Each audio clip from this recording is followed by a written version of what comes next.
This here's Clark Sheffield back again, learning you on what I think's cool and what I think sucks. Well, my wife will probably be noticing if I take too long with this, so let's keep moving.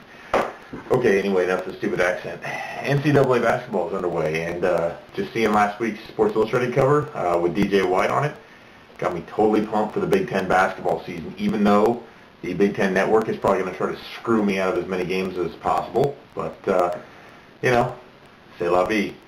So far, all I've gotten is crappy highlights on ESPN.com, but even those are enough to tell me that IU's got a bona fide phenom on its hands in Eric Gordon. Now, I don't really want to go off on a tangent here, but what's really great about Gordon is the fact that he's genuinely a good kid, which is in just slight contrast to another combo guard who's playing on the West Coast and who shares his first name with a murderer and his last name with a sandwich condiment. Yeah, and while I don't claim to know all the details, what I have seen and what I've heard is enough to tell me that the rookie Trojan swingman represents a great deal of what's wrong with amateur, and I use the term amateur very lightly, basketball. Anyway, back to it. Can't wait to watch Eric Gordon and the Hoosiers play against Bruce Weber and his Illini, because I'm sure that Weber is going to be his usual whiny self when they ask him about the implications of facing the player that he couldn't keep, and those questions are going to be inevitable when the two face off. Illinois fans are going to be bitching and moaning the whole time as well, complaining that Sampson stole Gordon from them.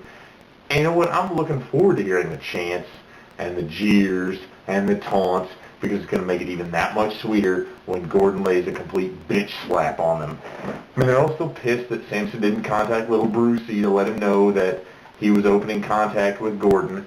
But the whole thing of it is this. I mean, even if Sampson had wanted to call Bruce Weber, he wouldn't have been able to. He's barred from making anything other than just the standard calls home anymore. But Jesus Christ, the guy makes so many phone calls he can't do anything. Anyway, before I move on, just want to launch this preemptive strike against Weber and the Illini fans. Kiss my ass. Okay, moving on. Monkeys running wild in India. This has got to be easily the craziest, most amazing news story I've read in years. And it's not really saying much because I don't really read a whole lot, but it still is pretty cool. So bear with me a little bit. I'm just going to read this verbatim.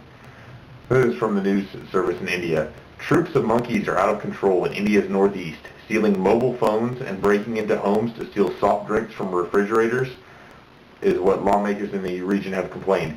Monkeys are wreaking havoc in my constituency by taking away mobile phones, toothpastes, plural, sipping Coke after opening their refrigerators, Hiran Das told Assam State Assembly Saturday. He said the primates were even slapping women who try to chase them. It is a case of serious concern in my area, with more than 1,000 such simians turning aggressive by the day, fumed Gunaswar Das, another legislator representing Raha in eastern Assam. Assam's wildlife minister, Rakibul Hussain, said the state government has formed a panel to study the problem. Because of shrinking forest cover, monkeys have increasingly moved into cities elsewhere in India as well. Last week, around 24 people were hurt after monkeys rampaged through a New Delhi neighborhood. Last month, the deputy mayor of Delhi died when he fell off the balcony after being attacked by monkeys. Efforts to drive out the animals is complicated by the fact that devout Hindus view them as an incarnation of Hanuman, the monkey god who symbolizes strength. I mean, how phenomenal is this? Stealing toothpaste, slapping women, drinking soda out of refrigerators? I want to go out and buy a monkey suit, like a really authentic looking one, and then fly over to India. I mean, how cool would it be to just go around doing all kinds of crazy stuff and not be punished for it?